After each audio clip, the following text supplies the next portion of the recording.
Hello everyone, कैसे हैं आप सब। Okay, so welcome to the class. तो शुरू कर रहे हैं आज सिंपल हार्मोनिक मोशन। देखो, फिजिक्स के अंदर अगर मैं कहूँ दो चैप्टर सबसे ज़्यादा टिपिकल लगते हैं।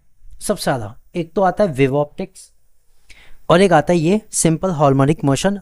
सिंपल वर्ड में इसे ऑसिलेशन भी कहते हैं, लेकिन ऑसिलेशन में और सिंपल हार्मोनिक मोशन में और पीरियोडिक मोशन में थोड़ा थोड़ा फ़र्क है। थोड़ा थोड़ा, ज़्यादा नहीं, बस थोड़ा थोड़ा। कोशिश ये करूँगा पहले तो उस फ़र्क को आपको डिफाइन कर दूँ कि किस चीज़ को पीरियोडिक कहेंगे, किस चीज़ को ऑसिलेटरी कहेंगे और किस चीज़ को हम सिंपल हार्मोनिक मोशन कह रहे हैं। ये क्योंकि अगर वो क्लियर नहीं होता तब तक बहुत सारे इसमें डाउट होते हैं। तब तक हमें यही नहीं समझ में आता कि एक्चुअली में हम स्टडी किस चीज़ की कर रहे हैं। शुरू कर दें फिर। चलो, शुरू करने से पहले कुछ चीज़ें पूछना चाहूँगा। सबसे पहले ये बताओ, पीरियोडिक मोशन के एग्जाम्पल लिखने हैं आपको कम से कम तीन। एक मैंने लिख दिया, that is the motion of the earth around the sun. इसी से रिलेटेड या किसी और तरीके से आपको कम से कम तीन एग्जाम्पल यहां पर लिखने हैं। Any other? Clock is good. ठीक है, इसका मतलब ये तो समझ में आता है कि पीरियोडिक मोशन होता क्या है। It's a motion if repeat itself. अगर कोई ऑब्जेक्ट ऐसा है जो अपनी मोशन को रिपीट कर रहा है या कोई मोशन ऐसा है जो रिपीट हो रहा है, okay, then it is called is a periodic motion. ठीक है, अब जनरली इसमें कुछ चीजें होती हैं। So if an object repeats its motion repeatedly on the same fix path in a certain interval of time, it is called the periodic motion. यदि कोई एक वस्तु निश्चित समय अंतराल में एक ही निश्चित पथ पर बार बार अपनी गति को दोहराती है तो उस गति को आवर्ती गति कहते हैं। जैसे हम एक कह सकते हैं कि जो सर्कुलर मोशन होता है वो एक पीरियोडिक मोशन है ना। जो सर्कुलर मोशन है वो हमारा क्या है, पीरियोडिक मोशन है। क्योंकि सर्कुलर मोशन में क्या होगा, विद टाइम जो ऑब्जेक्ट है वो वापस अपने आप को रिपीट करेगा। ठीक है, क्लियर हो गई बात। ओके, तो जैसे सूर्य के चारों ओर पृथ्वी की गति, ये सब हमारे क्या आते हैं, पीरियोडिक मोशन में आते हैं। अब चीजों को समझना। अब इसके बाद एक आता है ऑसिलेटरी मोशन। ऑसिलेटरी मोशन, इसको क्या कहेंगे हम, इसको हम कंपन गति भी कह सकते हैं। ठीक है, अब ये क्या होती है, it is to and fro motion. To and fro motion of an object around its mean position. अब इसमें ध्यान देना कुछ चीजें, अराउंड इट्स मीन पोजिशन। अब ऑसिलेशन क्या है, ऑसिलेटरी मोशन क्या है, जैसे कि पेंडुलम हो गया। पेंडुलम में क्या होता है, जो पेंडुलम होता है अपनी मीन पोजिशन के दोनों ओर मोशन करता है। कभी ये इधर जाता है, कभी ये इधर जाता है। इसी तरह से जैसे स्विंग होता है, जब बच्चे झूले झूलते हैं ना, जो झूला झूलते हैं, ठीक है, जैसे ये वाला झूला होता है, इस पे बैठ के यहाँ पे कोई भी बैठा हुआ और झूला झूल रहा है, ठीक है, तो क्या होता है, आगे पीछे जाता है। तो इसको भी हम क्या कह सकते हैं, ऑसिलेटरी मोशन कहते हैं। चलो, एक हो गया गिटार की स्ट्रिंग। जो गिटार होता है, अच्छा सही बना देंगे। तो जब हम गिटार बनाते हैं ना ऐसा, तो इसमें यहाँ पे स्ट्रिंग्स होती हैं कुछ, भाई इतना मुझे याद ध्यान आ नहीं रहा, तो जितना भी ध्यान आ रहा है उतना बता देता हूँ। अब जो गिटार की स्ट्रिंग होती है उनका मोशन भी कैसा होता है बताओ, ऑसिलेटरी मोशन होता है। क्योंकि वो भी क्या हो रहा है, एक मीन पोजीशन के दोनों साइड वाइब्रेट करती हैं और उसे हम क्या कहते हैं, ऑसिलेटरी मोशन। तो ऑसिलेटरी मोशन के बहुत सारे एग्जांपल हैं। अब ऑसिलेटरी में और सिंपल हार्मोनिक मोशन में क्या अंतर है समझो। पहली बात मैं ये पूछना चाह रहा हूँ, क्या ऑसिलेटरी मोशन पीरियोडिक मोशन है कि नहीं। बिल्कुल है, क्योंकि ये भी क्या कर रहा है, ये भी एक मीन पोजीशन के दोनों और विद टाइम रिपीट हो रहा है, विद टाइम रिपीट हो रहा है। समझिएगा, ये क्या होगा, ये जो पेंडुलम है कभी इधर जाएगा फिर इधर जाएगा, एक मीन टाइम में अपनी जो रोटेशन है उसको रिपीट करता रहेगा। ठीक है ना, रोटेट मतलब मोशन जो है इसका ऑसिलेटरी मोशन वो करता रहेगा, इसलिए हम इसे पीरियोडिक मोशन भी कहते हैं। ठीक, सेम स्विंग के साथ है। स्विंग में क्या होता है कि आगे पीछे जाएगा लेकिन अपनी मेन पोजीशन के दोनों ओर एक पर्टिकुलर टाइम पे वो क्या करेगा, वो अपने आप को रिपीट करेगा। ठीक है ना, तो oscillatory motion is an example of periodic motion. इतनी बात क्लियर हो गई, सभी में टाइम के अकॉर्डिंग जो मोशन है वो रिपीट हो रहा है। तो इसको हम क्या कहते हैं, oscillatory motion is also known as periodic motion. Oscillatory motion को भी हम पीरियोडिक मोशन कहते हैं। अब ऑसिलेटरी मोशन का ही एक एग्जांपल आता है जिसे हम कहते हैं सिंपल हार्मोनिक मोशन, सरल आवर्त गति। अब सरल आवर्त गति क्या है, इस चीज को थोड़ा सा ध्यान देना। When an object moves to and fro in a straight line on the either side of a fix position, its motion is called the simple harmonic motion. समझिए, अगर मैं पेंडुलम को कुछ इस तरह से इतना ज्यादा उठा करके छोड़ूं तो ये जो मोशन होगा, इस मोशन को मैं कहता हूं ऑसिलेटरी मोशन, कंपन गति।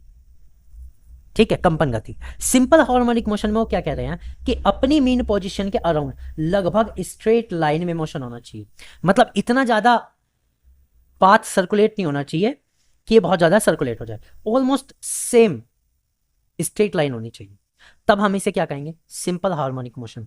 तो चीजें समझ में आई। सिंपल हार्मोनिक मोशन में ये समझ लो सेम पेंडुलम है, बस ऑसिलेटरी में और सिंपल हार्मोनिक मोशन क्या है कि आपने बॉब को इतना ऊंचा पकड़ा है सिंपल हार्मोनिक मोशन के लिए कि आपको ये मोशन लगे कि वो बिल्कुल स्ट्रेट लाइन में है, वो गोलाई वाला कोई मोशन नहीं दिखा रहा, वो बिल्कुल सीधा स्ट्रेट लाइन मोशन दिखा रहा है। समझ गए, उसे हम कहते हैं सिंपल हार्मोनिक मोशन। है ये भी ऑसिलेटरी मोशन, बस जो हमारा मोशन है उसमें वो स्ट्रेट लाइन का होना चाहिए, वो ऐसा नहीं होना चाहिए कि बहुत ज्यादा उसमें ये कर्व आ जाए।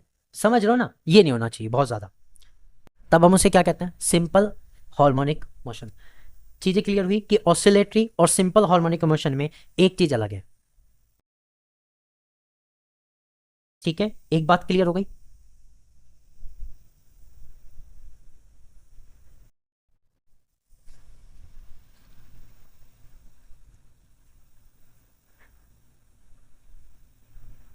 सो फॉर दिस, जब कोई वस्तु अपनी निश्चित स्थिति के दोनों ओर एक सरल रेखा में इधर उधर गति करती है तो उसकी इस गति को हम क्या कहते हैं, सरल आवर्त गति कहते हैं। ठीक है, अब इसमें जो डिस्प्लेसमेंट का इक्वेशन आता है, displacement equation of the simple harmonic motion, वो आता है y equal a sin omega T. ये a कैपिटल बनाएंगे, a sin ओमेगा टी, जहां y क्या है, y क्या है, displacement of the object from the mean position. y जैसे कि मीन पोजीशन, ये जो बीच की पोजीशन है इसको मैं मीन पोजीशन कहता हूं। ठीक है, और y क्या है, y is the displacement from the mean position, कि y मीन पोजीशन से कितनी दूरी यहां तक की है, ये हमारा y हो जाएगा। जितना भी ज्यादा है उतना y हमारा बढ़ता जाएगा। समझ गए ना, मीन पोजीशन से दोनों साइड। तो ये हमारा डिस्प्लेसमेंट होता है। एक बात, a क्या है, a is the dimension of the object, वस्तु का जो डायमेंशन है, एम्पलीट्यूड, सॉरी एम्पलीट्यूड। ये क्या है, जो एम्पलीट्यूड है वो है। एम्पलीट्यूड मतलब क्या हुआ, ये भी एक तरह से आप कह सकते हो सीधे सीधे डिस्प्लेसमेंट है, सीधे सीधे डिस्प्लेसमेंट है। अब एम्पलीट्यूड का मतलब क्या होता है, एम्पलीट्यूड होता है the maximum position from mean position, maximum position जित तक वो डिस्प्लेसमेंट हुआ उसे हम एम्पलीट्यूड कहते हैं। तो दोनों चीजों में फर्क समझ में आया। ए क्या है कि मीन पोजीशन से जितनी मैक्सिमम डिस्टेंस तक वो गया उसे हम एम्पलीट्यूड कहेंगे, और वाई क्या है, जस्ट डिस्प्लेसमेंट है। समझिए, अब मैं इसको एक तरीके से और कुछ समझाता हूं। मैं एक वेव बना के आपको समझाता हूं, आपको ज्यादा अच्छे से क्लियर होगा। समझिएगा, ये एक वेव है, वेव मोशन तो थोड़ा बहुत पता है, ये तो वेव पता ही होगा। ठीक है, चलो मैं इसमें आपको एम्पलीट्यूड बताता हूं कि एम्पलीट्यूड क्या होता है। देखो, ये हम मान के चलेंगे ये इसकी मीन पोजीशन है, ये ग्रीन लाइन जो मैं बना रहा हूं ये इसकी क्या है, मीन पोजीशन।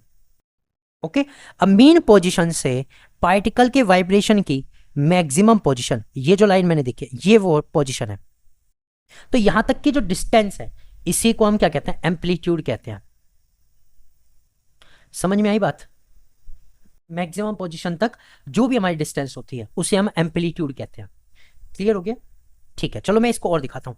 ये हमारा एक एक्सिस है जो ऊपर की ओर जा रहा है, इस एक्सिस पे मान लेते हैं ये 1 है, ये 2 है, ये 3 है, ये 4 है, ये 5 है। ठीक है, ये क्या है हमारा, बताओ, जो वेव है उसमें एम्पलीट्यूड है। मैं पूछ सकता हूं आपसे एम्पलीट्यूड कितने यूनिट है, एम्पलीट्यूड कितना है यहां पे, आप कहोगे सर 3 है। इजीली हमें ग्राफ पे दिख रहा है, लगभग लगभग 3 है, 3 हो गया। ठीक है, अब डिस्प्लेसमेंट क्या है, समझो। डिस्प्लेसमेंट है किसी भी पॉइंट पर, ये मान लो यहां तक गया है, एकदम तो नहीं गया होगा, थोड़ी थोड़ी थोड़ी थोड़ी डिस्प्लेसमेंट बढ़ी होगी और तब गया होगा। तो वहां तक जो डिस्प्लेसमेंट है किसी भी पॉइंट पर, कितनी दूरी उसने चल दी है, उसे हम डिस्प्लेसमेंट कहते हैं। तो दोनों चीज अलग है सेम ही, बस दोनों चीजें अलग है। तो एक्सट्रीम पोजीशन पर एक्सट्रीम जो डिस्प्लेसमेंट होगा उसे ही मैं क्या कह दूंगा, उसे ही मैं एम्पलीट्यूड कह दूंगा। सबसे मैक्सिमम जो डिस्प्लेसमेंट होगा उसे ही मैं क्या कह दूंगा, एम्पलीट्यूड कह दूंगा। खैर, ये इक्वेशन हम थोड़ा सा बाद में समझेंगे, इसके डिटेल में जाएंगे, से पूरा खंगालेंगे, वो बाद में। चीजें जो छोटी छोटी थी मैंने समझाई, आई होप कि आपको क्लियर हो गया होगा एम्पलीट्यूड क्या होता है और डिस्प्लेसमेंट क्या होता है। ठीक है, दोनों में फर्क समझ में आया होगा। अदरवाइज कई बार हम गलती करते हैं, हम गलती ये करते हैं कि अगर डिस्प्लेसमेंट दिया हो हम ये सोचते हैं कि डिस्प्लेसमेंट जो एम्पलीट्यूड कहाँ रखे फिर, ये चीज़। खैर इतनी बात क्लियर हुई। चलो अब मैं इसमें कुछ चीज़ें समझाऊंगा जो यहाँ पर लिखी हुई तो है, लिखी हुई है मैंने, लेकिन इससे पहले कुछ डेफिनेशन से अलग चीज़ें होती है समझने की इसमें, क्योंकि हमें पता है सिंपल हार्मोनिक मोशन ईजी तो है नहीं, टिपिकल चैप्टर है, तो चीज़ों को समझना। ओके, और अगर कोई डाउट होता है तो लिख देना, ठीक है? कोई भी अगर डाउट होता है कहीं तक भी कुछ भी चीज़ समझ में नहीं आती तो आप एकदम से बता देना, ठीक है? समझो, अब हमें एक चीज़ ध्यान देनी है, जो हमारा ये मोशन था मीन पोजीशन के दोनों ओर, अप्रोक्सीमेटली स्ट्रेट ही रखूंगा,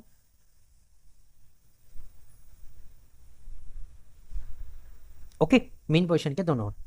इसमें कोई ना कोई फोर्स तो ऐसा लग रहा है ना जो इसको वापस लेना चाह रहा है, तभी तो ये वापस आ रहा है कि नहीं? ठीक है, तो यहां पर एक फोर्स लगता है जिसे हम कहते हैं restoring force, restoring force, Hindi में बोले तो प्रत्यानयन बल। अब ये क्या है? It is force which try to move object toward the mean position. ये क्या करता है? ये हमेशा वस्तु को मीन पोजीशन में लाने की कोशिश करता है, मीन पोजीशन में लाने की कोशिश करता है। अब इसको मैं सिंपल डायग्राम से समझाता हूं। मान लीजिए एक पार्टिकल है और उसकी मीन पोजीशन ये है, ठीक है? मीन पोजीशन ये है जहां पर डिस्प्लेसमेंट क्या होता है? जीरो। मीन पोजीशन पे हम डिस्प्लेसमेंट क्या मानते हैं? जीरो। इधर जाते हुए मीन पोजीशन पे जो डिस्प्लेसमेंट है वो पॉजिटिव होता है मीन पोजीशन से, और इधर जाते हुए मीन पोजीशन से डिस्प्लेसमेंट हम लेते हैं नेगेटिव। समझ लो। अब मैं ये कहना चाह रहा हूं कि अगर डिस्प्लेसमेंट इधर है, किस साइड है आप समझो, राइट वाली साइड है अगर, तो जो फोर्स इस पे काम करता है उसकी डायरेक्शन इसके अपोजिट होती है। अगर ये पार्टिकल दूसरी साइड जा रहा है तब जो फोर्स की डायरेक्शन है इसकी अपोजिट होती है। तो हम ये कह सकते हैं कि जो रीस्टोरिंग फोर्स है इसकी जो डायरेक्शन है ऑलवेज टुवर्ड्स मीन पोजीशन, इसकी हमेशा डायरेक्शन का होती है, हमेशा मीन पोजीशन की ओर होती है, यानी ऑब्जेक्ट को मीन पोजीशन में लाना चाहता है तो ये मीन पोजीशन की ओर होती है। एक बात क्लियर हुई कि नहीं? अब जो एफ होता है यहाँ पे जो फोर्स लग रहा है वो होता है माइनस के इंटू एक्स। उसका फॉर्मूला क्या होता है? के इंटू एक्स, माइनस के इंटू एक्स। अब यहाँ के क्या है? के है एक कांस्टेंट, ठीक है, जिसकी वैल्यू अभी हम थोड़ी देर में बताएंगे आपको, ठीक है? के बराबर क्या होता है? Constant. Sir always negative sign नहीं होगा, नहीं होगा, होगा, नेगेटिव ही तो होगा। समझो, अगर हम ये कह रहे हैं कि जो फोर्स लग रहा है, समझो वो अगर हमारी जो डिस्प्लेसमेंट है अगर हमने उसे मीन पोजीशन से लिया है और डिस्प्लेसमेंट पॉजिटिव साइड है, तो फोर्स कहां लग रहा है? फोर्स उसके अपोजिट लग रहा है, फोर्स उसके अपोजिट लग रहा है। तो अगर हम यहां नेगेटिव साइन नहीं रखेंगे तो हमें एक डाउट रहेगा कि जब पॉजिटिव है तो क्या फोर्स की डायरेक्शन भी पॉजिटिव आ जाएगी? यानी वो तो उसके सिमिलर हो जाएगा। तो यहां पर जो नेगेटिव साइन है वो हमेशा ही रहेगा, क्योंकि अगर आप x को दूसरी साइड ले, लेफ्ट वाली साइड ले जहां पर x नेगेटिव है, और जब आप x को नेगेटिव वैल्यू में रखोगे तो फोर्स पॉजिटिव होगा, पॉजिटिव होगा, जो कि हमें ये बताएगा कि वो डिस्प्लेसमेंट के अपोजिट है। सो फोर्स जो हमेशा डिस्प्लेसमेंट के अपोजिट रहे इसलिए यहां पर नेगेटिव साइन है। एक चीज क्लियर हुई कि नहीं? ये डाउट क्लियर हुआ कि नहीं जो आपका डाउट है? बताओ।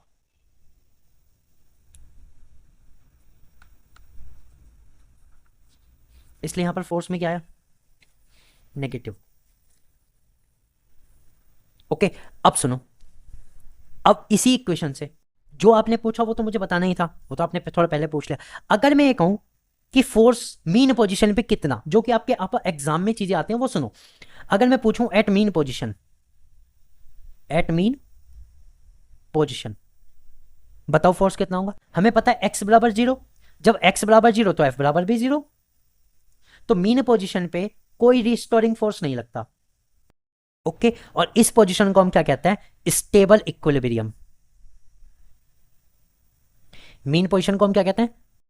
स्टेबल इक्विलिब्रियम, साम्यावस्था, स्थायी साम्यावस्था। इतनी बात क्लियर हो गई क्या? हाँ या ना? एक छोटी सी चीज जो मैंने बताई वो है restoring force, that is F is equal minus के एक्स। अब ध्यान से सुनना, आपके एग्जाम में और क्या लगा सकता है, सारी चीजें बताऊंगा, एक चीज नहीं बताऊंगा। क्या मैं F बराबर माइनस के एक्स की पावर n लिख दूं और पूछूं what is the value of n? निकाल सकते हो कि n की वैल्यू यहां पर क्या होगी, क्या होनी चाहिए? इक्वेशन गलत ना हो, इक्वेशन सही रहनी चाहिए। सोचो, अगर इक्वेशन सॉल्व करनी आती है, जैसे एग्जाम में दे देते हैं ना ग्राफ वगैरह, ग्राफ भी समझाऊंगा, इसका ग्राफ भी अभी आएगा, ग्राफ भी समझाऊंगा। तो पहले समझो कि अगर आपके एग्जाम में लिख दिया F इज इक्वल माइनस के एक्स की पावर n, तो n कितना हो सकता है, n की वैल्यू हम क्या बता सकते हैं, ताकि ये जो इक्वेशन है वो गलत ना हो। बताओ।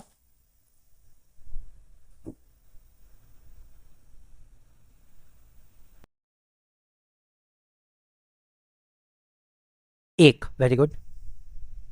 एक ही वैल्यू हो सकती है और नहीं हो सकती?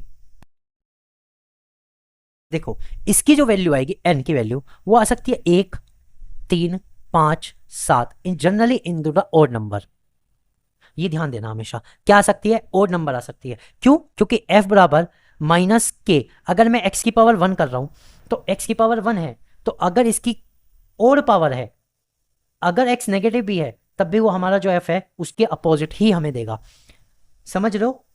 अगर मैं इसकी पावर 3 रख दूं, इसकी पावर 3 रख दूं, और x मेरी ऐसी वैल्यू है जो नेगेटिव में है, तब भी मेरा जो फोर्स है वो हमेशा पॉजिटिव आएगा, यानी कि x नेगेटिव है तो फोर्स पॉजिटिव आएगा। If x is negative, force कैसा आएगा, positive. It means they are always opposite to each other, opposite to each other. चीजें समझ में आई? तो यहां से एक चीज हमेशा पूछी जाती है कि फोर्स और डिस्प्लेसमेंट की डायरेक्शन कैसी होती है, तो आप ये बता क्या होगे, हमेशा अपोजिट होती है, एक चीज। लेकिन इसमें ये ध्यान देना कि जो डायरेक्शन, जो डिस्प्लेसमेंट नापी जाती है वो हमेशा जीरो से नापी गई हो। ठीक है, डिस्प्लेसमेंट और फोर्स की डायरेक्शन हमेशा एक दूसरे के अपोजिट है, बस वो कहां से नापी गई हो, मीन पोजिशन से, मीन पोजिशन से नापी गई हो तब। ठीक है, क्लियर हुआ? ये इक्वेशन समझ में आया? और इसके थ्रू हमें क्या क्या बताना होता है कि x बराबर अगर जीरो है तो f जीरो है। ठीक है, और अगर x नेगेटिव वैल्यू है तब हमारा फोर्स पॉजिटिव आएगा, और अगर x पॉजिटिव है, और अगर x पॉजिटिव है तो f नेगेटिव आएगा। It means they are always opposite to each other. ठीक है, आपके एग्जाम में इस टाइप का क्वेश्चन आया भी था, जिसमें लगभग ये पूछा गया था कि इनमें से कौन से ऐसे हैं जो दोनों नेगेटिव रहेंगे, है ना, दो की जो वैल्यू हमेशा नेगेटिव ही आएगी। तो इसमें ध्यान दो, इसमें नेगेटिव नहीं आएगी दोनों की, इसमें अगर x नेगेटिव है तो f पॉजिटिव आएगा, और अगर x पॉजिटिव है तो f नेगेटिव आएगा। ठीक है, क्लियर? चीजें समझ में आई या नहीं, हाँ या ना? अच्छा लगा?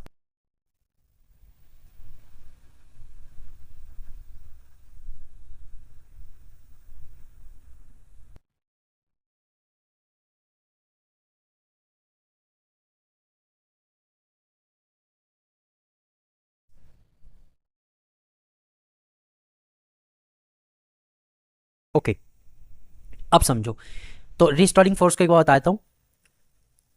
जब एक कण को साम्य स्थिति से विस्थापित किया जाता है तो इस पर एक आवर्ती बल कार्य करता है जो सदैव साम्य स्थिति और दिष्ट होता है, इसे प्रत्यानयन बल कहते हैं। तो ये मतलब पूरी डेफिनेशन है। When the particle is displaced from the mean position, मान लो मीन पोजीशन x बराबर 0, ये हमारी मीन पोजीशन है, और इससे जब ये डिस्प्लेसमेंट हुआ, चाहे तो पार्टिकल इधर गया चाहे इधर गया, कहीं भी गया, ठीक है, तो इस पर एक रीस्टोरिंग फोर्स लगता है, जिसकी पोजीशन हमेशा क्या होती है, जिसकी डायरेक्शन हमेशा क्या होती है, टुवर्ड द इक्विलिब्रियम पोजीशन, हमेशा मीन पोजीशन या फिर इक्विलिब्रियम पोजीशन की ओर होती है।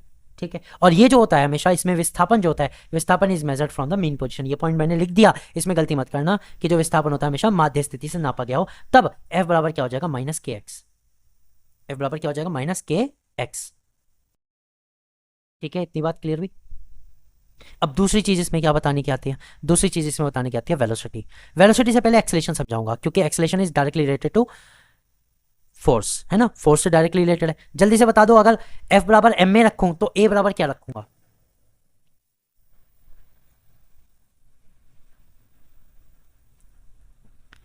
एक्सेलेरेशन, त्वरण, किसमें, एक्सेलेरेशन इन SHM।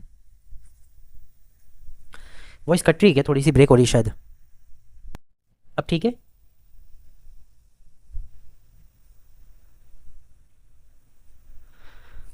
बताओ एक्सेलेरेशन क्या होता है?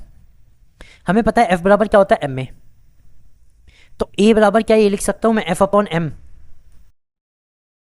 और ए बराबर क्या ये भी लिख सकता हूं माइनस के एक्स अपॉन एम। तो ए बराबर क्या आ गया? माइनस के अपॉन एम एक्स। ये इक्वेशन मेरी आ गई यहां से। अब यहां पर जो माइनस के अपॉन एम है, सॉरी माइनस नहीं ओनली के अपॉन एम है, इसको हम इक्वल रखते हैं ओमेगा के, ओमेगा स्क्वायर के। स्क्वायर रखना पड़ेगा क्योंकि हमें हमें कैसे चाहिए, नेगेटिव चाहिए। ठीक है, अब ये ध्यान दो कि ओमेगा स्क्वायर भी क्यों रखा ये भी बता रहा हूं अभी। तो ओमेगा बराबर क्या मैं लिख सकता हूं अंडर रूट के अपॉन एम, ये भी लिख सकता हूं। ये चीज अलग करो फिलहाल। ए बराबर क्या आ गया माइनस ओमेगा स्क्वायर एक्स, ये इक्वेशन आती है एस एच एम के एक्सेलेरेशन की। A is equal minus omega square X. अब आप कहोगे सर ओमेगा स्क्वायर क्यों रखा के अपॉन एम की जगह? ध्यान दो, अगर मैं यहां ओमेगा की पावर 1 नहीं सॉरी 135 रखता, तब क्या होता, ओमेगा की जो भी वैल्यू होती, ठीक है, वो इस नेगेटिव साइन को चेंज कर देती। जबकि हमें पता है जो फोर्स की डायरेक्शन होती है वो ही एक्सेलेरेशन की डायरेक्शन होती है। तो अगर मीन पोजीशन में एक्स बराबर मैं करूं 0 है और एक्स जो जा रहा है वो पॉजिटिव की तरफ जा रहा है, इधर जा रहा है तो नेगेटिव की तरफ जा रहा है, तब मुझे बताओ जो ए है उसकी डायरेक्शन क्या रहेगी? अगर वो मीन पोजीशन से पॉजिटिव की तरफ जा रहा है तो इसकी डायरेक्शन अपोजिट रहेगी, और अगर नेगेटिव वाली जा रहा है तो इसकी डायरेक्शन तब भी अपोजिट रहेगी। सो इसको अपोजिट रखने के लिए, एक्स के अपोजिट रखने के लिए हमें जो ओमेगा रखना पड़ा वो क्या रखना पड़ा? Omega square. ठीक है, क्लियर हुई बात? ओमेगा स्क्वायर का भी सिग्निफिकेंस है, ऐसा नहीं है कि ऐसे ही आ गया। अब इसमें हमें यह समझना है जो एग्जाम में पूछा जाता है कि ए और एक्स कैसे आपस में चेंज होंगे, कैसे चेंज होंगे, और इसके कारण जो वेलोसिटी है वो कैसे चेंज होगी। ध्यान दो, अब अगर मैं वेलोसिटी की बात करूं तो हमें पता है इधर जाते हुए, ध्यान देना, वेलोसिटी के लिए अलग से बनाता हूं, ये हमारी मेन पोजीशन है। ओके, वेलोसिटी के लिए देखो, जब ये इधर जा रहा है, किस साइड? Right hand side. पहले राइट हैंड साइड की बात करते हैं। तो राइट हैंड साइड जब जाएगा वेलोसिटी घटेगी या बढ़ेगी?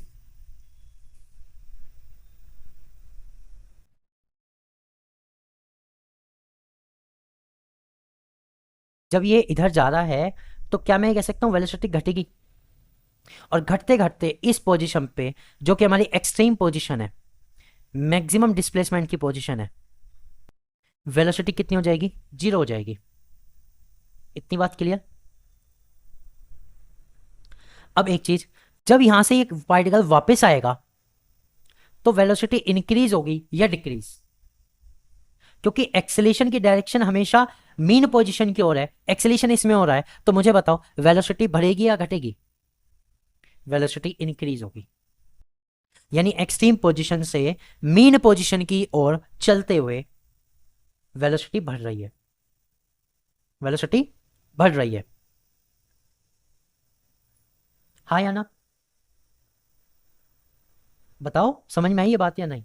क्योंकि जब हमारा v0 था और v0 के साथ एक्सेलेरेशन के साथ कोई चीज आ रही है तो वेलोसिटी तो बढ़ेगी नहीं बढ़ेगी?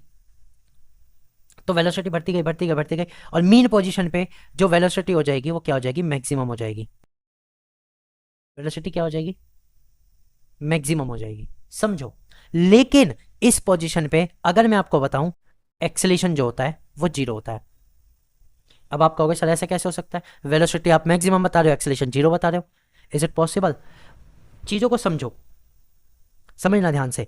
मैं एक बार दोबारा बताता हूं, मेन पोजीशन से पार्टिकल उधर जा रहा था, राइट हैंड साइड जा रहा था जब, तो क्या हो रहा था? वेलोसिटी डिक्रीज हो रही थी, और मैक्सिमम डिस्प्लेसमेंट पे, एक्सट्रीम पोजीशन पे वेलोसिटी क्या हो गई? 0 हो गई। इस केस में हमें पता है जाते हुए भी एक्सेलेरेशन जो था वो मीन पोजीशन की ओर था। एक बात क्लियर है? जब वापस आ रहा है तब भी एक्सेलेरेशन मीन पोजीशन की ओर है, और मीन पोजीशन पे हमें पता है फोर्स जो होता है वो 0 होता है। जब फोर्स 0 है तो एक्सेलेरेशन भी तो 0 होगा। या फिर एक्सेलेरेशन की इक्वेशन से देख लो, ए बराबर माइनस ओमेगा स्क्वायर एक्स, तो एक्स बराबर 0 तो ए बराबर भी 0, लेकिन वी जो होगी वो मैक्सिमम होगी। वी मैक्सिमम कैसे हो सकती है? आपका होगा एक्सेलेरेशन सर जीरो है तो वी मैक्सिमम कैसे हो सकती है? ध्यान से समझो। क्या मैं ये कह सकता हूं कि केवल वेलोसिटी जो है एक्सेलेरेशन पे डिपेंड करती है? नहीं करती। कैसे करती है? अगर कोई मोशन ऐसा है जिसमें एक्सेलेरेशन हो रहा है तो वेलोसिटी बढ़ती है, लेकिन अगर एक्सेलेरेशन जीरो भी है तो इसका मतलब अगर पार्टिकल चल रहा है तो चलता रहेगा ना, भले ही स्पीड ना बढ़े पार्टिकल तो चलता रहेगा। ये जो कंफ्यूजन है मोस्टली को होता है वो मत रखना, बिल्कुल क्लियर कर लो इस चीज को कि मीन पोजीशन पे वी मैक्सिमम होता है, ए जीरो होता है। ये बहुत कंफ्यूजन करता है, उसमें गलतियां होती हैं। और जबकि मैक्सिमम पोजीशन पे वी जो होता है वो जीरो होता है और ए जो होता है वो मैक्सिमम होता है। क्लियर समझ में आई? हाँ या ना? अगर कोई डाउट है तो बताओ, मैं इसे क्लियर कर दूंगा।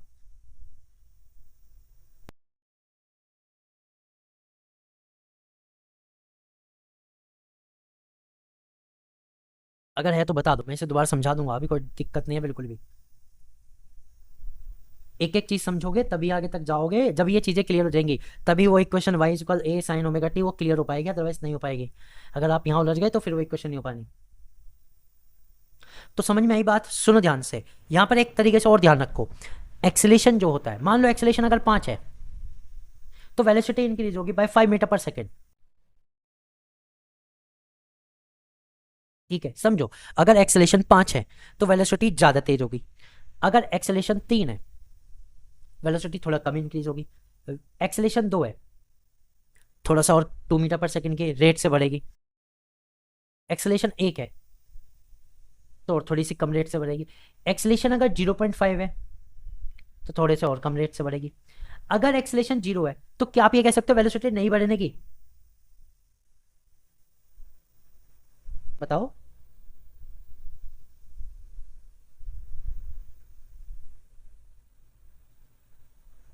बिल्कुल।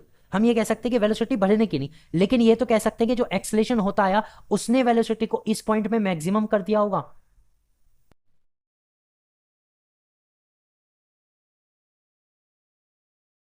भाई एक्सेलेरेशन जो था वेलोसिटी के डायरेक्शन में था, तो डायरेक्शन के अकॉर्डिंग वेलोसिटी बढ़ती चली आई। तो मीन पोजीशन पे वेलोसिटी मैक्सिमम होती है, एक्सेलेरेशन जीरो हो जाता है due to the force, because force zero है। अब चलते हैं इससे आगे। इससे आगे सुनो, इससे आगे जाने पे क्या होगा? इससे आगे जाने पे क्या होगा? एक्सेलेरेशन इसके अपोजिट है।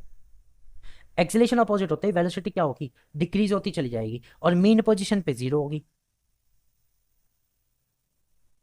ठीक है, और फिर से ये वापस आएगा। जब वापस आएगा तो सेम कंडीशन जो पहले हुई थी। और इस तरह से मीन पोजीशन पे जो हमारी वेलोसिटी आएगी हमेशा मैक्सिमम आएगी। अभी जो कन्फ्यूजन है एक बार आप मुझे बोल के बता दो, सर कन्फ्यूजन इसमें ये है और ये बता दो। मैं और तरीके से बता दूंगा, शायद ये तरीका आपको समझ में आया तो और तरीके भी।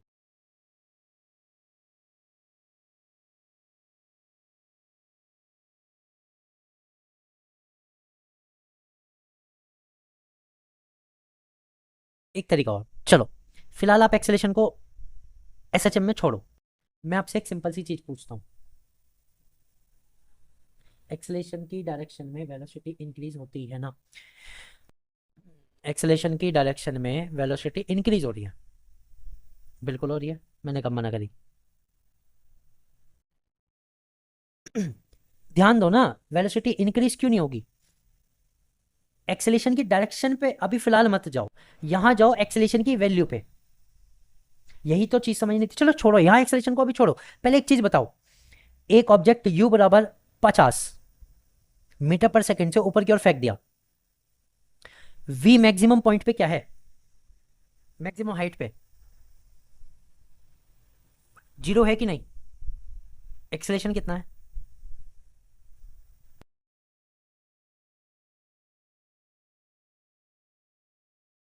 क्या एक्सेलेरेशन जीरो है?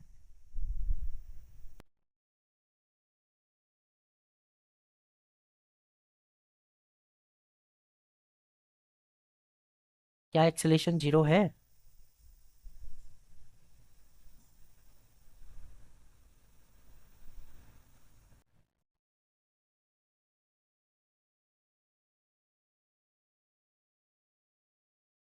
नहीं है।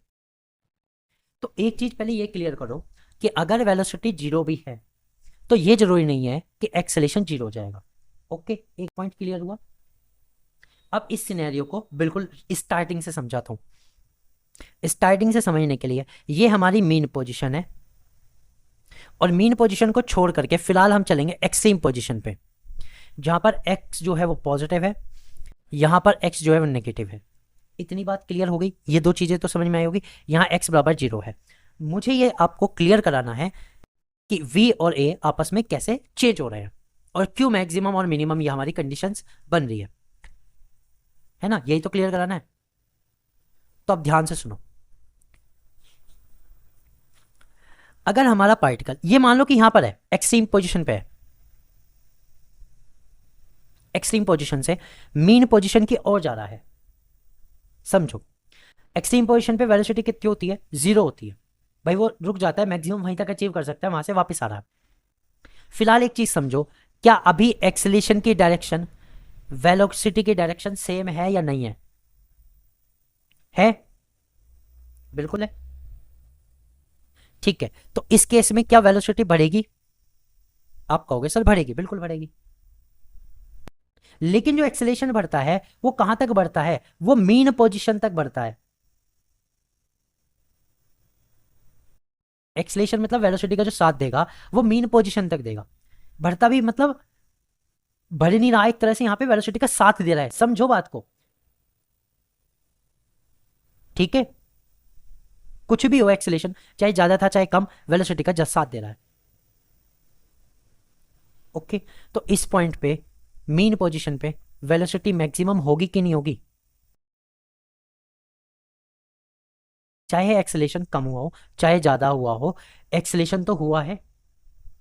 एक्सेलेरेशन की वैल्यू तो आई है। जब एक्सेलेरेशन की वैल्यू जो रखी है हमने, ठीक है, उसके अकॉर्डिंग वी जो हुआ वो मैक्सिमम आया नहीं आया सेंट्रल पॉइंट पे? अब सेंट्रल पॉइंट को ये पार कर जा रहा है।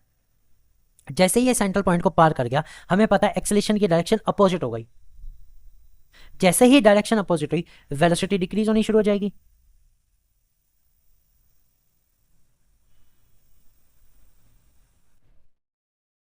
अब वेलोसिटी डिक्रीज होती गई होती गई होती गई, वी नेगेटिव या फिर जो दूसरी एक्सट्रीम पोजीशन है उस पे वेलोसिटी 0। लेकिन इन दोनों पॉइंट पे जहां वेलोसिटी 0 है, यहां पर भी और यहां पर भी एक्सेलेरेशन 0 नहीं है। ओके, ठीक है, तो यहां पर हमें पता लगता है जो एक्सेलेरेशन था उसकी जो डायरेक्शन है वो हमेशा किधर रहती है? मीन पोजीशन की तरफ रहती है, क्योंकि वो वेलोसिटी को उसी तरफ से इंक्रीज कर रहा है।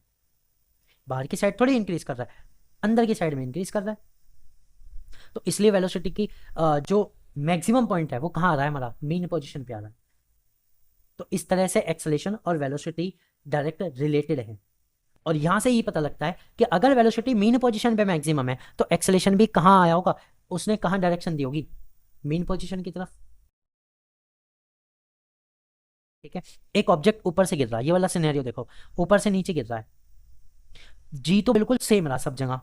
लेकिन अगर मैक्सिमम वेलोसिटी की बात करूं तो वो जमीन पर है, जितने टाइम में वो नीचे आया उसके इन्फ्लुएंस में आया। तो हमें यहां से क्या पता लगता है? क्योंकि वेलोसिटी इस वाले केस में एसएचएम में मीन पोजीशन पे मैक्सिमम है, मीन पोजीशन पे मैक्सिमम है, यानी कि जो हमारा एक्सेलेरेशन होगा किस डायरेक्शन में होगा? बताओ, टुवर्ड द मीन पोजीशन। तो हमें तो एक्सेलेरेशन की डायरेक्शन देखनी थी यहां से। इतनी बात क्लियर हुई या नहीं? फॉर्मूला मैं पहले बता चुका हूं, आ गया ना फॉर्मूला? हाँ जी, यही वाला है, A is equal minus omega square R. तो एक्सेलेरेशन के लिए ये चीज है। इतनी बातें क्लियर हुई कि नहीं? अब एक्सेलेरेशन जो डिपेंड करेगा फॉर्मूले के अकॉर्डिंग किस पे डिपेंड करेगा? एक्स पे। और एक्स अगर पॉजिटिव है तो एक्सेलेरेशन नेगेटिव, और एक्सेलेरेशन सॉरी डिस्प्लेसमेंट अगर नेगेटिव है, एक्स नेगेटिव है, तो जो एक्सेलेरेशन आएगा वो पॉजिटिव आएगा। भाई ये बात सबको समझ में आ गई? इतनी तो ये तो छोटा सा फॉर्मूले से हमें पता लगता है। अब हम जो पढ़ेंगे अगली तीसरी चीज वो है हमारी वेलोसिटी। वेलोसिटी को निकालना। अब वेलोसिटी को देखो, ए इज इक्वल क्या आया हमारा? Minus omega square x. A is equal क्या आया? Minus omega square x. ठीक है, इतनी बात हमें पता है। क्या हम एक्सेलेरेशन को अवकल समीकरण या फिर डिफरेंशियल इक्वेशन में लिख सकते हैं? बताओ, लिख ले या नहीं? देखो मैं इसको ऐसे लिख सकता हूँ d we upon d t minus omega square x. अभी हमें डी टी की जरूरत नहीं है, तो हम इसमें एक काम करेंगे, d we upon d t में हम डी एक्स की मल्टीप्लाई करेंगे, डी एक्स से ही डिवाइड करेंगे, बराबर ओमेगा स्क्वायर एक्स। बताओ, अब इसको एक तरीके से और लिखा जा सकता है, अगर मैं बात करूं dx और dt की, dx अपॉन dt की, तो मैं इसको लिख सकता हूं dx upon dt multiply dv upon dx बराबर ओमेगा स्क्वायर एक्स। अब आप कहोगे सर आपने ऐसा क्यों करा? पहले तो आपने dv अपॉन dt लिखा, फिर मैंने उसमें क्या करा, dx अपॉन dx की मल्टीप्लाई करी। क्यों करी समझो, क्योंकि मुझे पता है dv अपॉन dt टाइम की यहाँ पे मुझे जरूरत नहीं है, मुझे यहाँ पे ऐसी चीज की जरूरत है जिसमें सिर्फ x हो, मुझे यहाँ पे t की जरूरत नहीं थी। तो मैंने क्या करा, dx over dt multiply and divide करा, ठीक है। तो dx अपॉन dt को मैं क्या लिख सकता हूं, मैं इसको वेलोसिटी लिख सकता हूं, क्योंकि हमें पता है जब हम x को dx ओवर dt करते हैं तो हमें वेलोसिटी मिलता है, और dv अपॉन dt करते हैं तब हमें क्या मिलता है बताओ, एक्सेलेरेशन मिलता है। ओके, इतनी बात क्लियर। तो v into D we upon D X आ गया माइनस ओमेगा स्क्वायर एक्स। अब यहां से एक चीज और लिखी जाती है, that v d v is equal minus omega square x into d x. ये डी एक्स इधर चला गया, ये आ गई हमारी फिलहाल इक्वेशन। अब हम इसका क्या करेंगे, इंटीग्रेशन करेंगे। इंटीग्रेशन किसी को पता है क्या? ये नहीं आपको दिक्कत करता है? लिमिट कैसे लेते हैं, लिमिट कैसे लेते हैं, चलो पता है तो बढ़िया बात है। V d v is equal minus omega square x d x. Omega square constant है, ठीक है। अगर मैं इंटीग्रेशन करूं तो मैं लिख सकता हूं इंटीग्रेशन वी डी वी बराबर minus omega square integration x d x, क्योंकि ओमेगा स्क्वायर कांस्टेंट है, कांस्टेंट का इंटीग्रेशन नहीं लेते, बाहर आ जाता है। आ गया। अब मुझे इनकी लिमिट के अकॉर्डिंग करना पड़ेगा। अब ध्यान दो, अब मैं जाता हूं सबसे पहली चीज पे जो मैंने सबसे पहले टॉपिक में समझाई थी। सबसे पहले टॉपिक में मैंने एक समझाई थी, अगर मेरा सिंपल हार्मोनिक पोजिशन है तो ये जो मीन पोजिशन है, मीन पोजिशन, इस पे x बराबर 0 होता है। क्या होता है, x बराबर 0 होता है, हाँ या ना? ठीक है, ओके। अब एक मेरी एक्सट्रीम पोजीशन होती है जिस पर मैंने कहा था कि जो मेरा x है वो a के इक्वल होता है। किसी को याद आया कि मैंने कहा था x बराबर a होगा, और a क्या होगा, हमारा एम्पलीट्यूड होगा जब मैक्सिमम डिस्प्लेसमेंट होगा। ये मैंने सबसे स्टार्टिंग में ही बता दिया था, ये छोटी छोटी चीजें हैं। तो एक पोजीशन मैं रखने वाला हूं v के लिए, ठीक है, और x के लिए। x बराबर मैं रख रहा हूं a के, x बराबर किसके रख रहा हूं, a के बराबर रख रहा हूं मैक्सिमम पे। और v क्या रखूंगा, v बराबर हो जाएगा 0, क्योंकि पता है x एक्सट्रीम पोजीशन पे v बराबर क्या होता है, 0 होता है, ठीक है। और एक दूसरी में कहीं भी रख लेता हूं x, और ये v किसी भी पॉइंट पे, इसके बीच में कहीं पर भी हमारी x है तो उस पर v कितना है, ये मैंने रख लिया। अब इसका मुझे क्या करना पड़ेगा, इंटीग्रेशन करना पड़ेगा। तो v dv का इंटीग्रेशन क्या होगा बताओ, v स्क्वायर बाई 2 v 0 बराबर minus omega square into X square by 2 a और x। a समझ में आया ना, a मैक्सिमम एम्पलीट्यूड वाली पोजीशन है, ये जो है मैक्सिमम एम्पलीट्यूड वाली पोजीशन है। तो अब देखो 0 के लिए अगर मैं वैल्यू रखूंगा तो 0 ही हो जाएगा, तो v के लिए वैल्यू रखूंगा v स्क्वायर बाई 2 होगा, और इधर माइनस ओमेगा स्क्वायर इंटू 2 बाहर ले आओ, x की जगह एक बार तो a, that will be a square, फिर माइनस एक्स स्क्वायर, ये हो जाएगा। इसमें कोई डाउट नहीं, upper limit minus lower, sorry मैंने a को पहले रख दिया जबकि क्या रखना था, x को पहले रखना। Okay, x square minus A square, यहां तक कोई डाउट? ये तो चीजें सिंपल है। अब 2 से 2 कैंसिल हो गया, मल्टीप्लाई में है, इस पूरे के साथ मल्टीप्लाई में है इसलिए कैंसिल कर दिया पूरे को। तो वी स्क्वायर बराबर क्या आया, minus omega square into X square minus A square.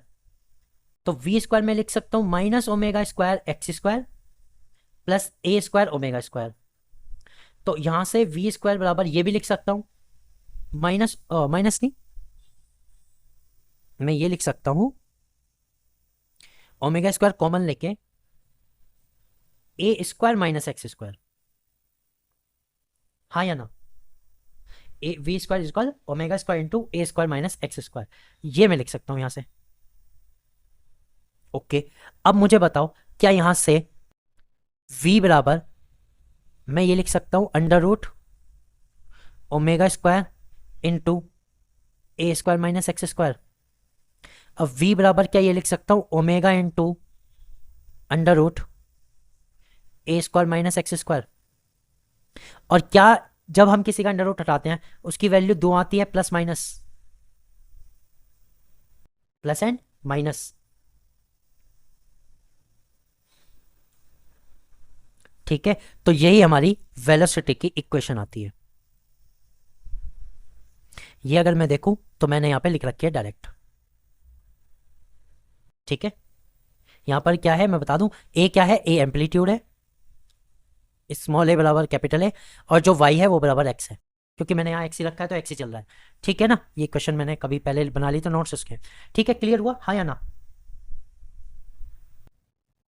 Okay, तो हमें ये क्वेश्चन बिल्कुल क्लियर होती है ये वाली। ओके, अब समझो वी मैक्सिमम। वी मैक्सिमम कब होता है हमें पता लगा, जब एक्स बराबर जीरो होता है। वी मैक्सिमम कब होता है, जब एक्स बराबर जीरो होता है। तो क्या मैं वी बराबर ये लिख सकता हूं, plus minus omega into X A square minus zero square. Zero का स्क्वायर करो ना करो वैसे तो, लेकिन मैं एक एक चीज को करके दिखा रहा हूं। तो v maximum will be plus minus omega under root A square रह गया, तो v maximum will be plus minus omega a. हाँ या ना? तो मैक्सिमम वेलोसिटी कब होती है, वो होती है ओमेगा ए पर, ओमेगा इंटू ए पर। यानी कि जब हमारी मीन पोजीशन होती है यहां पर, मीन पोजीशन पर, तब ये जो वैल्यू होती है plus minus omega a, that v will be plus minus omega a and v will be maximum. Okay clear? तो यहां से ये वाला फॉर्मूला जो मैंने इसमें लिख रखा है, v is maximum is equal a omega, ये हमें मिल जाती है। अब आप कहोगे सर यहाँ प्लस माइनस का क्या सिग्निफिकेंस है, आप प्लस माइनस लेके चल रहे हो, इसका क्या सिग्निफिकेंस है समझो, इसे भी समझो ये भी समझो। एक पार्टिकल है जिसकी मेन पोजीशन तो ये है, एक्सट्रीम पोजीशन ये है, एक एक्सट्रीम पोजीशन ये है। क्या मैं वेलोसिटी सिर्फ एक ही डायरेक्शन में निकाल सकता हूं? मान लो एक पॉइंट यहां पर है, एक ये पॉइंट है ये वाला, जिसे मैं अच्छे तरीके से रंग कर देता हूं, ये पॉइंट है। इस पॉइंट पे ध्यान दो, इस पॉइंट पे मेरा एम्पलीट्यूड कुछ भी हो सकता है, तो उसके अकॉर्डिंग मैं वेलोसिटी भी निकाल सकता हूं, मुझे पास फॉर्मूला भी है। लेकिन वेलोसिटी की दो वैल्यू क्यों आ रही है, प्लस माइनस क्यों आ रही है समझो। हमें यह पता है कि इस पॉइंट पे एम्पलीट्यूड कितना है, लेकिन जो वेलोसिटी है इस पॉइंट पे दो तरीके से आ सकती है, कि या तो इधर आ सकती है जाते समय, या फिर आते समय, दोनों नहीं आ सकती क्या? दो तरीके से आ सकती है किसी भी पॉइंट पे। समझो किसी भी पॉइंट अगर मुझे दिया गया है, कोई भी पॉइंट दिया गया है इस पूरे पाथ के बीच में, तो वेलोसिटी दो डायरेक्शन में हो सकती है, तो जाते हुए आते हुए। इसलिए वेलोसिटी यहां पर क्या आती है, पॉजिटिव एंड नेगेटिव, दो बहुत कंडीशन में आती है। समझ गए? तो पूरे रास्ते के बीच में जो वेलोसिटी है वो पॉजिटिव एंड नेगेटिव दोनों में आती है, क्योंकि वो किसी भी डायरेक्शन में हो सकती है, या तो जाते समय या आते समय। अब यहां पे मैंने इग्नोर किया है, कोई बात नहीं, सिग्निफिकेंस था आपको समझा दिया। क्लियर हुआ या नहीं? हाँ या ना?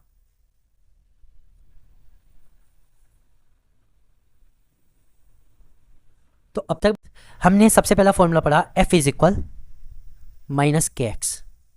यहां से हमें क्या पता लगा, that force is always in opposite direction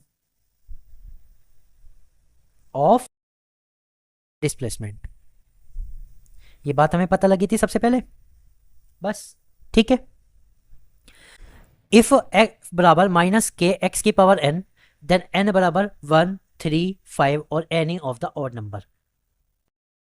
ये जनरली एग्जाम में दी जाती है। एक बात क्लियर हो गई, ठीक है, यहां से हमें इतना पता लग जाता है। ओके, अब बात करते हैं एक्सेलेरेशन की। ए बराबर हमारे पास क्या आया था, एफ अपॉन एम, जहां से हमने बनाया माइनस के एक्स अपॉन एम, माइनस के अपॉन एम इंटू एक्स, और इसको हमने बनाया माइनस ओमेगा स्क्वायर एक्स। तो ए बराबर हमारा आ गया minus omega square x. Clear? यहां से हमें क्या पता लगा, यहां से हमें दो चीज पता लगी, एक पॉइंट ये एक पॉइंट ये। यहां से हमें ये पता लगी, इफ ए बराबर जीरो एक्स बराबर जीरो, ओके, हाँ या ना?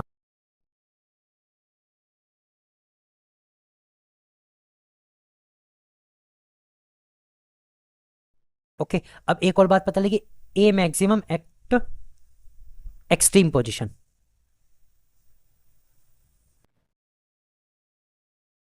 ओके, ये पता लगा। तीसरी चीज हमें क्या पता लगी, v बराबर 0 eight extreme position. Okay, and v बराबर मैक्सिमम एट मीन पोजिशन। ठीक है, और v का फॉर्मूला में क्या पता लगा बताओ, plus minus omega under root ए स्क्वायर माइनस एक्स स्क्वायर। ये हमारा नॉर्मल वेलोसिटी का फॉर्मूला है जब हमें किसी भी पॉइंट पर निकालनी हो, और v अगर मैक्सिमम निकालनी है तो उसके लिए सिंपल फॉर्मूला है प्लस माइनस ओमेगा ए। वैसे प्लस माइनस छोड़ सकते हो, ओमेगा जो मीन पोजीशन पे आएगी ये मैक्सिमम, तो प्लस माइनस चाहे यहाँ पे छोड़ दो, लेकिन ऊपर वाले में नहीं छोड़ सकते। इतनी बातें क्लियर? अच्छा लगा जान के? फॉर्मूले क्लियर हुए? बेसिक टर्मिनोलॉजी समझ में आई? ये बेसिक है। अभी जो वो इक्वेशन थी ना वो पूरी समझाऊंगा, और एक सर्कुलर पाथ पे कैसे हम एस एच एम शो कर सकते हैं स्ट्रेट लाइन में वो भी समझाऊंगा। ठीक है, यहां तक चीजें समझ में आई कि नहीं, ये बताओ। छोटी छोटी जो चीजें थी, कहाँ कैसे कोई चीज चेंज हो रही है, ये समझ में आया सबको?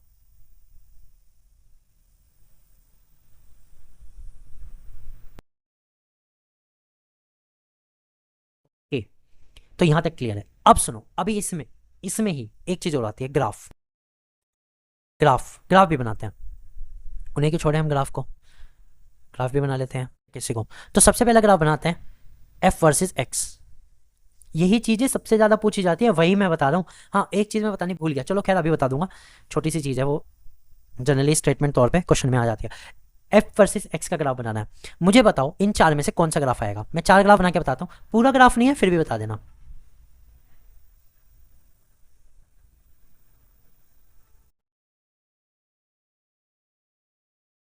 इन चार में से कौन सा आएगा, A B C and D. Equation सोच के समझ के तब बताना। हाँ, ये तो बता दूं एफ कौन सा है, ये एफ है और ये एक्स है। ऊपर एफ, नीचे की साइड एक्स, हॉरिजॉन्टल में एक्स है और वर्टिकल में एफ है।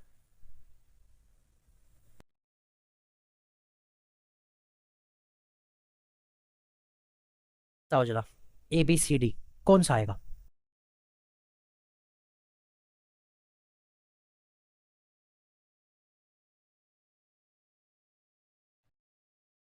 D, okay.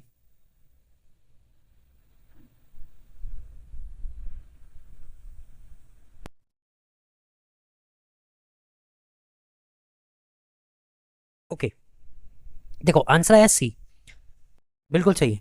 समझो, एफ बराबर हमारा माइनस के एक्स है। इसका मतलब क्या होता है, इक्वेशन में अगर माइनस है, ध्यान ध्यान दो, मैं आगे के लिए सबके लिए बता रहा हूं। अगर इक्वेशन में माइनस है एक चीज, ठीक है, ध्यान देना, बहुत सारी चीजें यहां पर पता लगी आपको। सेकंड, अगर इनवर्स है तो जनरली एक चीज के साथ दूसरी घटती है, पहली बात।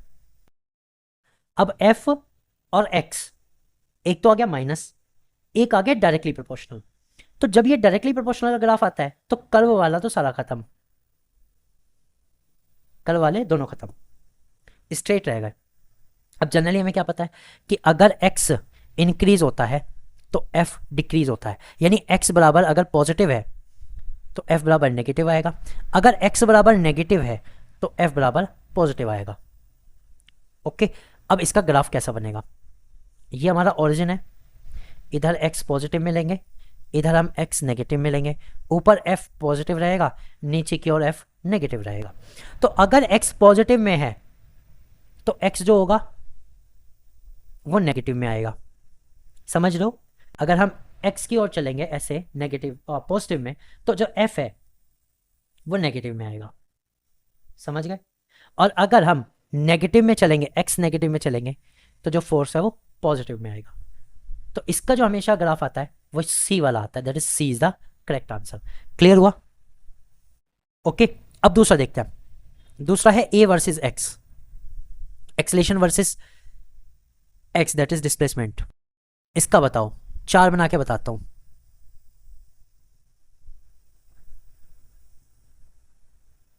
ये ए, ऊपर ये एक्स।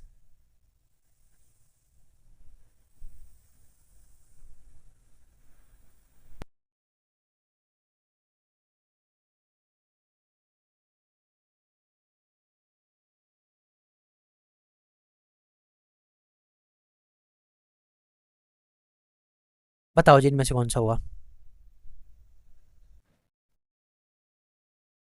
ए और एक्स का ग्राफ। इक्वेशन है ए बराबर माइनस ओमेगा स्क्वायर एक्स।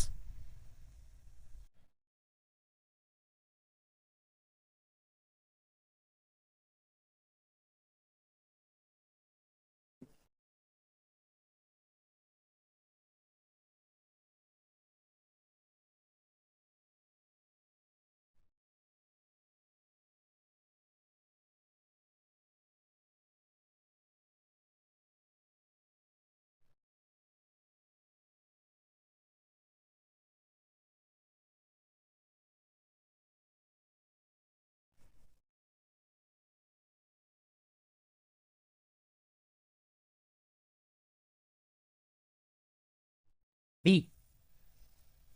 और कोई?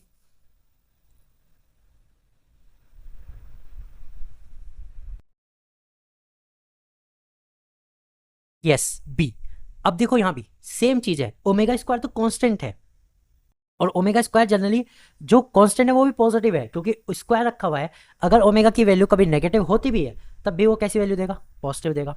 ठीक है, तो हमें ये पता लगता है कि जो ए है वो माइनस एक्स के इक्वल है। ठीक है, मतलब माइनस एक्स से रिलेशन में। ठीक, तो ए और एक्स का कैसा ग्राफ आएगा, नेगेटिव वाला आएगा। अब एक चीज और है, मैं एक और भी तो कर सकता था, एफ बराबर क्या होता है एम में, तो मैं ये भी तो लिख सकता था इसे। बताओ, एफ अपॉन एम बराबर माइनस ओमेगा स्क्वायर एक्स, और एफ बराबर ये भी लिख सकता था minus m omega square X.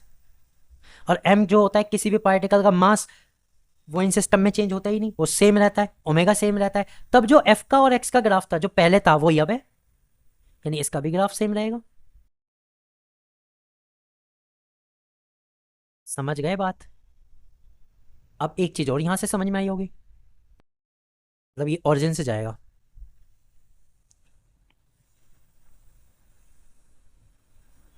अब एक चीज और आपको समझ में आ गई होगी यहां से, कि अगर दो चीजें आपस में रिलेट है, वो भी डायरेक्टली, एफ और ए कैसे रिलेटेड है, डायरेक्टली रिलेटेड है, साथ में एक चीज एम जो कि कांस्टेंट है, यहाँ एफ और ए को देखो डायरेक्टली रिलेटेड है, एम कांस्टेंट है, तब हमें पता लगता है जो कंडीशन एफ के साथ हुई थी वही कंडीशन हमारी ए के साथ भी होगी। So B is the correct answer. Okay भाई, ये ग्राफ आपसे एग्जाम में बहुत बार पूछे जाते हैं, इनको अपने पास अच्छे से नोट करके रख लेना कि इसका ग्राफ ये होता है, इसका ग्राफ ये होता है, इसमें ही चेंज है। ठीक है, क्लियर हुई बातें, हाँ या ना? कोई डाउट? तीसरा है वी वर्सेस एक्स का ग्राफ। ये थोड़ा अलग है, ये मैं पहले बता दूं, ये थोड़ा अलग है। अब इसको समझना। इसका ग्राफ नहीं, इसके ग्राफ के नाम लिख दो, क्योंकि पता नहीं ग्राफ में आपको पता लगेगा कि नहीं। इसका ग्राफ बताना कौन सा आएगा, straight line, straight line downward एक option, B option parabola, C option ellipse, और डी ऑप्शन हाइपरबोला। कुछ ज़्यादा ही बोलेगे ना, हाइपर हो गया वो। अब बताओ, इक्वेशन है v is equal plus minus omega a square minus x square, या फिर आप इससे भी बना सकते हो v square is equal omega square into A square minus x square. जिससे भी चाहो बना सकते हो, कोई दिक्कत नहीं है। बनाओ भाई जल्दी से। इसका ग्राफ बताओ, parabola, hyperbola, Eclipse, straight line. Parabola में भी, चलो एक ऑप्शन आया पैराबोला, और कोई ट्राई तो कर लो, गलती बता लो।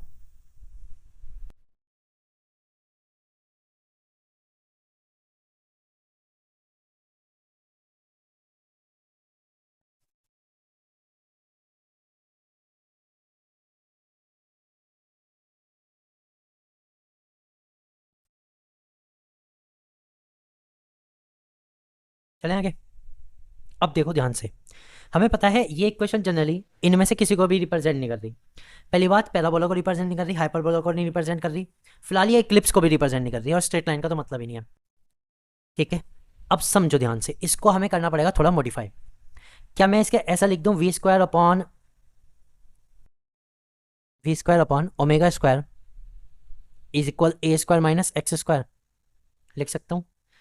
क्या मैं ये भी लिख सकता हूँ, v square upon omega square plus x square is equal a square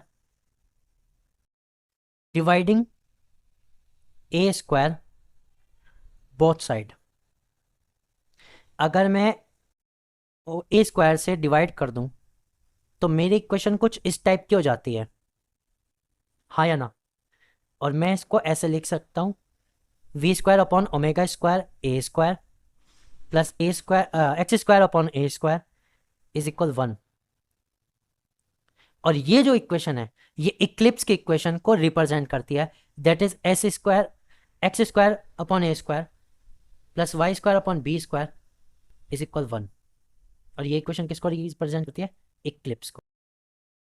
इसके लिए v और x का जो ग्राफ आएगा, एक्चुअली जो ग्राफ आएगा वो इक्लिप्स होगा। ठीक है, तरबूज जैसा। ओके, क्लियर हुआ?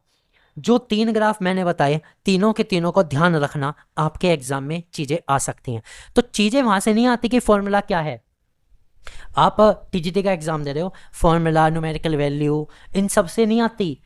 चीजें आती है इन चीजों से जो मैंने बताई, ग्राफ, कब कोई ज्यादा कब कोई कम, कहां पर एक दूसरी क्वांटिटी दूसरे से रिलेटेड है। ठीक है, इन चीजों से आपके क्वेश्चन आते हैं, ना कि न्यूमेरिकल वैल्यू से। ये ध्यान देना, ये जो सिंपल हार्मोनिक क्वेश्चन हुए इन सब में सबसे ज्यादा क्वेश्चन यही से आते हैं। अब ये छोटी छोटी बेसिक चीजें जो आज मैंने बताई, इन्हीं से कल को आपका जो साइन वाला इक्वेशन है वो मैं आपको क्लियर कराऊंगा। ठीक है, समझे? इसको एक रिवाइज मारता हूँ बहुत अच्छे से, मैं नोट्स भेज दूंगा सारे के सारे वाले। ठीक है, आई होप कि ये चीज़ें समझाई हैं, काफ़ी अच्छे समझ में आई होगी। और एक और बात बता दूँ, जब हम कोई चीज़ पहली बार समझते हैं ना, इस तरह की टिपिकल सोच के, ये सोच के कि बहुत टिपिकल है, तो जनरली कुछ कन्फ्यूजन रहती है। धीरे धीरे जब आप एक दो बारी से अपने आप करेंगे ना, एक बार अपने आप करके देखो, आज नोट्स बनाओ खुद से, सोच के देखो कि क्या बताया था, कैसे कैसे करना है, अपने आप चीज़ें और ज़्यादा क्लियर हो जाएंगी। जो भी आपका कन्फ्यूजन है वो अपने आप क्लियर हो जाएगा। ठीक है, इतना क्लियर जो कराया मैंने?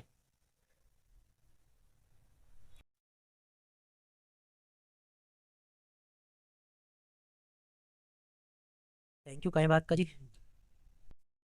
It's okay. और अच्छा लगा होगा, आई होप कि ये चीज़ें समझ में आई होगी जो बेसिक है। अब देखो, काफ़ी हद तक अगर आप देखो, यहाँ से आपको समझ में भी आ रहा होगा कि वो जो इक्वेशन है y is equal a sine omega t, वो कैसे बनी होगी। लगभग लगभग चीज़ें काफ़ी आपको मिल रही होंगी, लेकिन थोड़ा सा भी दूर है हम। साइन ओमेगा टी वगैरह ये कैसे आएंगी, ये जब हम इनके अब मैथमेटिकली डायग्राम रिप्रेजेंटेशन करेंगे मोशन का, तब आ जाएंगी। फिलहाल मैंने मैथमेटिकली कुछ नहीं समझाया, बस ग्राफ समझाया। ओके, ठीक है, फिर हम मिलेंगे कल वाली क्लास में। और आप चाहो तो सेकंड क्लास भी ज्वाइन कर सकते हो, which will be of substitution reactions. ठीक है, चाहो तो क्या कर ही लेना जब जुड़ गए हो तो। ओके, अरे यार, तो 5:30 बज गए इसी में, तो वो कल करें भाई सब्सटीट्यूशन। सब्सटीट्यूशन कल करा दूँ, अब कम टाइम है, हो भी नहीं पाएगा।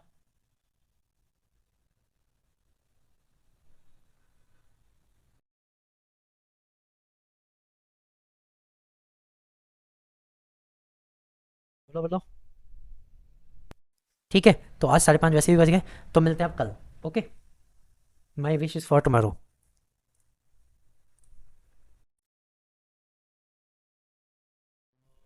कहाँ तक के आप